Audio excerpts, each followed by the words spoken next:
나는 왜 존재하나요? 네, 다르게 물어볼게요. 나는 왜 살아가나요?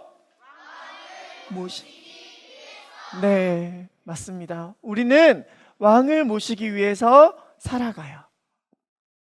우리 모두는 하나님께서 원래 지으신 목적이 뭐냐 하면은 왕이신 하나님과 교제하게 하도록 하기 위해서, 왕이신 하나님과 마음을 나누게 하시기 위해서 우리를 만드셨어요. 그 과정이 우리는 지금 예배를 통해서 나타나고 있어요. 사실 우리는 예배를 드릴 수 있는 그런 위치가 아니었어요. 죄인인 우리는 감히 왕이신 하나님께 다가갈 수 없는 존재들인데, 하나님의 아들이신 예수님을 보내주셔서 우리가 감히 하나님께, 만왕의 왕 되신 우리를 지으신 하나님께 예배를 통해서 나아갈 수가 있는 거예요. 그렇기 때문에 우리 친구들은 예배를 특권으로 생각해야 돼요. 예배를 특권이 뭐냐 하면은 그 자리에 있는 사람만 할 수 있는 거예요. 불러주신 초청된 사람만 할 수 있는 거예요. 예배를 통해서 우리 친구들이 원하는 것을 하나님께 아뢰고 하나님께서 그것을 친히 들어주시는 복을 누리게 돼요. 자, 어떤 사람이 있었어요. 어떤 사람이 이제 자기 일을 다 끝내고 집으로 가고 있었어요. 그런데 집으로 가서 이제 문을 열려고 키를 꺼내려고 하는데 키가 없는 거예요. 자, 그럼 어떻게 집에 들어갈 수 있어요? 없어요? 없어요. 그죠? 그래서 어제와 같이 눈이 펑펑 내리는 날에, 어제 강사님은 목포에는 원래 눈이 많이 온다는 소리를 듣고 좀 기대를 하고 있었는데 어제처럼 많이 올 줄은 모르고, 와, 목포에는 항상 눈이 오면 이렇게 많이 오냐고 오늘 물어보니까 그렇지는 않다고 하더라고요. 네, 놀랐어요. 어제 눈이 너무 많이 와가지고. 네, 아무튼 키를 잃어버려서 문 앞에서 이렇게 키를 찾기 시작하다가 거기가 어둡고 그러니까 점점 이렇게 나와서 밝은 곳이 있는 골목까지 나와서 키를 찾게 되었어요. 그 모습을 보고 친구가 옆에 다가와서 계속 그 눈이 쌓인 곳을 같이 찾으면서 너 뭐 하고 있어? 나 키를 잃어버렸어 라고 찾고 있으니까 그럼 나도 찾아줘야 되겠네 하면 찾고 있었어요. 그런데 계속 찾아도 안 나오는 거예요. 그래서 물어봤어요. 너 키를 어디서 잃어버린 것 같아? 언제까지는 키를 가지고 있는 걸 알았어? 라고 하니까 나 아까 기억해 보니까 주머니에 그래도 손을 넣고 가다가 마당 앞까지 들어갈 때까지 키가 있었던 것 같아. 문 앞에서 키를 찾으려고 하니까 그때 없는 것 같아 라고 얘기를 하는 거예요. 자, 그러면은 이 친구가 바보 같은 거예요? 아니면은 이 친구가 지금 나와서 찾는 게 골목까지 나오는 게 맞는 거예요? 바보 같은 거예요. 그죠? 집 안에 마당까지 들어갔을 때는 키가 만지작 거렸는데 문 앞에 보니까 없어졌대요. 그러면은 마당이랑 문이랑 사이에 떨어졌겠죠. 그죠? 자, 친구가 그 말을 듣고 화가 났을까요? 화가 나지 않았을까요? 화가 났죠. 이렇게 추운데 뭐 하는 거야? 너 바보야? 왜 키를 그러면은 마당 안에까지 가지고 갔다면 거기서 찾아야 될 거 아니야? 이렇게 이야기를 했어요. 그런데 많은 사람이 그렇게, 우리도 사실 그렇게 우리에게 있어서 중요한 키, 우리의 모든 문제를 해결할 수 있는 키, 우리의 모든 문을 열어줄 수 있는 키는 사실 누구밖에 없냐면, 성경은 오직 한 길이신 누구밖에 없다고 이야기를 할까요? 맞아요. 예수님밖에 없다고. 나만이 곧 한 길이요 진리요 생명이야. 나로 말미암지 않고는 아버지께로 갈 수 있는 키가 없어 라고 이야기를 했는데도 불구하고 저기에 빛이 있네, 여기는 빛이 없으니까 여기서는 내가 키를 찾지 못할 거야 라고 하면서 어리석게도 빛이 있는 곳으로 가서 그렇게 찾지도 못하는 키를 찾는 사람이 많다는 거예요. 어리석은 사람이 많다는 거예요. 그렇게 진작부터 처음에 아담이 범죄하였을 때부터 하나님께서는 어떻게 말씀하셨냐면, 내가 너를 위해서, 우리 임대호 목사님 잘 말씀해 주신 것과 같이, 내가 너를 위해서 그렇게 여인의 후손 중에 뱀의 머리를 밟을 자, 죄를 없게 할 자를 보내줄게 라고 계속 말씀해 주시고, 그리고 우리 친구들이 이상하다, 어떻게 아빠와 엄마가 만나야지만 우리가 태어날 수 있는데 여자 혼자서 아이를 낳을 수 있지, 엄마 혼자서 아이를 낳을 수 있지, 이렇게 생각을 하는 친구들도 있을 텐데, 그것까지도 심지어 하나님께서 말씀해 주신, 보라 처녀가 잉태하여 아들을 낳을 것이다 라고 약속해 주신 그 왕이 태어나게 되셨다는 거예요. 그런데 그 왕은, 어제 우리 친구들이 인형극을 잘 봤던 친구들은 혹시라도 기억을 할 수 있는데, 할머니가 이렇게 시작을 했어요. 2000년 전에 어디에서는 별을 연구하는 학자들이 있었어요 라고 이야기를 했는데, 기억이 안 나죠? 맞아요. 동방의 페르시아에서는 이라고 이야기를 했어요. 그런데 그 페르시아에는 학자들이 있었는데, 어떤 학자들이 있었냐면 별을 연구하는 학자들이 있었어요. 그런데 그 사람들은 얼마나 신기한 능력을 가지고 있었냐면, 우리 친구들 기억을 할지는 모르겠지만 다니엘 아는 친구, 성경 인물 중에 다니엘 알아요? 네네, 손 내려주세요. 다니엘은 실로 엄청난 사람이었어요. 바벨론이라는 그때 당시에 최강의 제국의 그런 총리가 되었었고, 나라가 바뀌어서 페르시아라는 제국의 총리도 되었어요, 이어서. 그런데 그 다니엘은 어떻게 그렇게 높은 자리에 오래 있을 수 있었냐면, 누가 미래에 대한 일을 알려주셨을까요? 맞아요, 하나님이 미래에 대한 일들을 알려주셨는데, 그 일들이 꼭꼭 들어맞는 거예요. 심지어 어떤 왕이 세워지고 어떤 왕이 죽임을 당하거나 그 자리에서 내려올지까지 다 알고 있는 거예요. 그렇기 때문에 동방의 박사들도 심지어 왕이 찾아와서 간곡히 물어보는, 여쭤보는 그런 높은 위치의 사람들이었어요. 그런데 이 사람들이 다니엘에게 들었는지, 아니면은 그 위대한 하나님에 대해서 성경을 통하여서 알게 되었는지, 동방의 왕이 나타날 별에 대해서 듣고 있던 그 사실이 진짜 일어나게 된 거예요. 별이 나타났는데 왕이 탄생하는 별이 나타나게 된 거예요. 그래서 박사들은 별을 따라서 유대 땅으로 오게 되었어요. 그래서 그 박사들은 당연히 왕이 태어나게 되면 귀한 고귀한 신분에서 태어나시겠구나, 왕족에게서 태어나시겠구나 라고 생각을 하여서 어디로 찾아갔을까요? 궁전으로. 맞아요, 궁전으로 찾아갔어요. 그래서 여쭤보는 거예요. 유대인의 왕으로 나실 리가 어디 계십니까? 라고 여쭤보았어요. 그런데 그때의 왕은 누구였냐면, 누구라고요? 헤롯이 왕으로 통치하고 있을 때였어요. 그런데 헤롯은 유대인으로서 유대의 왕이 된 것이 아니라 로마에 가서 유대의 왕이 되고 싶어요 라고 하면서, 그렇게 로마가 유대를 통치하고 있던 때였기 때문에 거기 가서 억지로 왕의 자리를 차지한 욕심 많은 인물이었어요.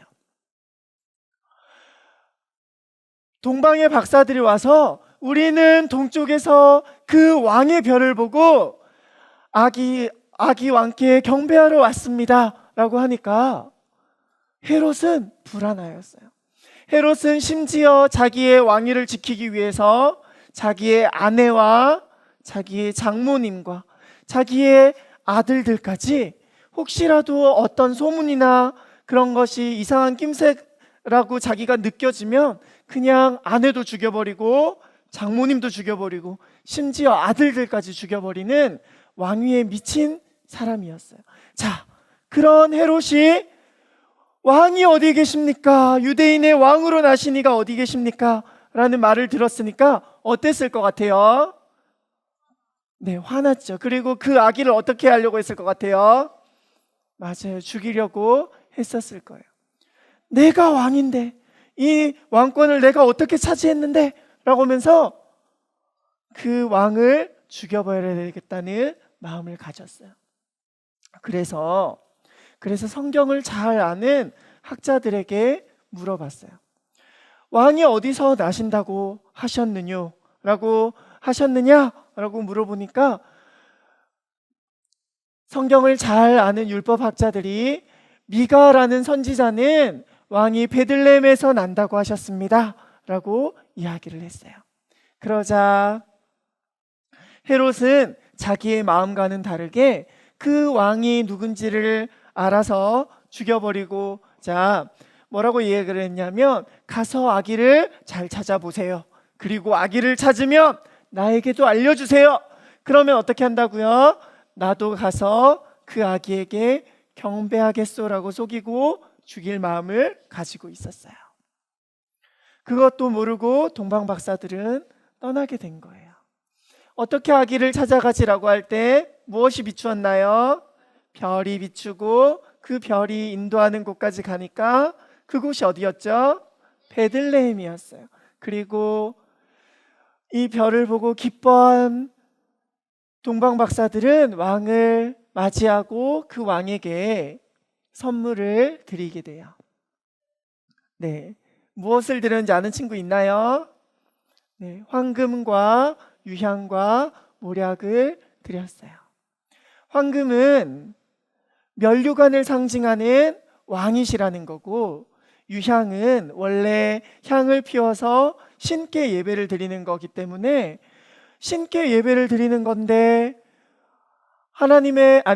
아기 예수님, 왕이신 아기 예수님께 드렸다는 것은 아기 예수님이 곧 왕이시고 그리고 또 하나님이시라는 거예요. 그런데 신기하게 모략이라는 죽은 사람의 몸을 닦고 죽은 사람을 부패하지 않게 하기 위해서 두는 그 모략을 두는 거예요. 그것은 무슨 의미죠? 왕이, 심지어 하나님이신 왕이 이 땅에 오셨는데 그분은 어떻게 될 거라는 거라고요? 죽으실 거라는 거예요. 그렇게 예수님의 생애에 대해서 너무나도 잘 풀어놓은 것과 같은 최고의 경배를 아기 예수님께 드리게 되었어요. 하지만 헤롯 왕은 같은 왕을 맞이하는데 헤롯 왕은 죽일 마음을 가지고 있었다는 거예요. 영상을 잠깐 볼 텐데 경제 로그. 쌍둥이 도시 노갈레스의 운명을 바꾼 것은? 노갈레스라는 도시가 있었어요. 미국과 멕시코에는 국경을 서로 마주보는 노갈레스라는 도시가 있습니다. 위쪽은 미국 애리조나주 노갈레스이고 아래쪽은 멕시코의 소노라주 노갈레스입니다. 원래는 두 도시 모두 멕시코 내 하나의 노갈레스시였는데요. 미국이 1853년 멕시코 주변 땅을 사들이면서 노갈레스 지역의 절반이 미국으로 편입되었습니다. 마치 분단된 것처럼 미국과 멕시코의 국경선이 노갈레스시를 가로지르게 된 것이죠. 오랫동안 하나의 도시였기에 두 지역의 민족과 문화는 같은 뿌리를 두고 있었습니다. 그러니까 원래 같은 그래서 동네 미국과 사람들이었어요. 멕시코로 갈라진 이후에도 서로 자유롭게 왕래하고 전통문화 행사도 함께 치렀다고 합니다. 하지만 세월이 흐를수록 그런데 어느 순간 두 노갈레스의 경제와 생활 국경선으로 나뉘게 수준은 되었어요. 점점 차이가 나기 시작했습니다. 쌍둥이 도시였지만 이제는 이름만 같고 환경과 모습은 너무나 다른 도시가 되어버린 겁니다. 미국 노갈레스의 연평균 가계 수입은 3만 달러가 넘습니다. 깨끗하게 잘 건설된 도로와 도시를 밝히는 전기, 그리고 메디케어와 같은 의료복지 등은 시민들의 풍요로운 삶의 질을 뒷받침해줍니다. 반면에 멕시코 노갈레스의 가계 수입은 미국 노갈레스의 3분의 1 수준에도 못 미칩니다. 아직도 많은 주민들이 판자촌에 머물며 하루의 끼니를 걱정하고 도로와 전기, 의료 지원은 더욱 열악합니다. 높은 범죄율은 주민들을 불안과 불행으로 몰아가고 있습니다. 자, 이러한 곳에 여기까지 일자리가 볼게요. 넉넉할 리 없겠죠. 자, 강도사님이 우리 친구들이 하고 싶은 말이 자, 좋은 나라, 부강한 나라가 되기 위해서 우리가 노력할게요, 일까요? 아닐까요? 아니에요. 우리 친구들 그러면은 미국으로 가세요 라는 걸까요? 아닐까요? 아니에요. 강도사님이 얘기하고 싶은 것은 같은 지역인데도 불구하고 어떤 곳은 그냥 미국이라는 것만으로도 혜택을 누리고 어떤 곳은 그냥 멕시코이라는 것으로 인해서 조금 힘들어지고, 자, 그렇기 때문에 우리는 잘 살기 위해서는 이렇게 해야 돼요 라고 하는 게 아니에요. 강사님이 얘기하는 것은 우리는 사실 왕이신 예수님을 섬기고 있는 사람들이에요. 자기 안에 예수님이 없는 친구 한번 손들어 볼게요. 자, 안 들어도 돼요. 왜냐하면 우리 안에는 다 예수님이 거하고 계시기 때문이에요. 그런데도 불구하고 어떤 사람은 자기가 왕이 되었기 때문에 그렇게 예수님을 누리지 못하고 살고, 그리고 또 심지어 사탄은 우리에게 왕이신 예수님을 빼앗아 가기 위해서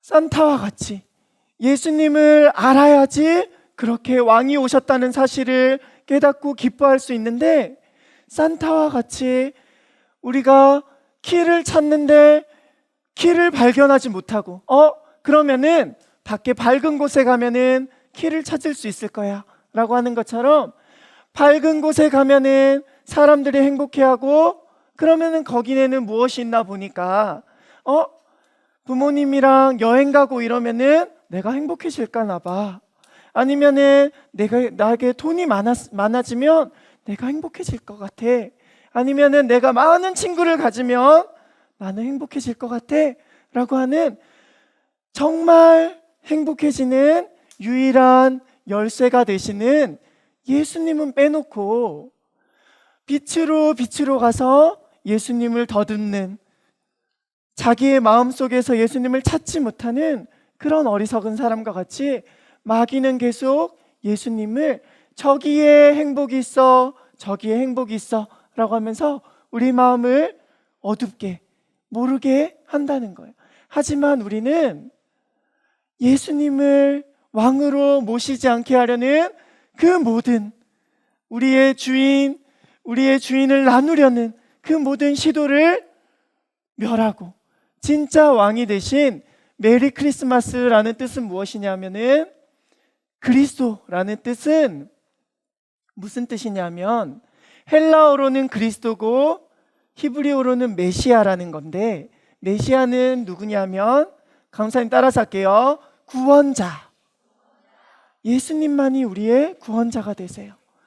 그렇기 때문에 우리는 기쁜 크리스마스라고 하는 것은 뭐냐면, 그리스도라는 뜻은 구원자이시고 마스라는 것은 뭐냐면 예배라는 뜻이에요. 기쁘게 구원자 되신 예수님을 경배드리는 거예요. 경배드리는 날이에요 라는 뜻으로 메리 크리스마스라고 하는 것은 기쁜 예수 그리스도가 우리 그리스도를 경배합시다 이렇게 하는 거예요. 우리 기쁘게 그리스도 구원자 되신 예수님을 경배합시다 라는 뜻이에요. 그렇기 때문에 우리 친구들은 진짜 크리스마스를 예수님을 내 왕으로 모심으로 누릴 수 있는 그런 귀한 친구들 되길 원합니다.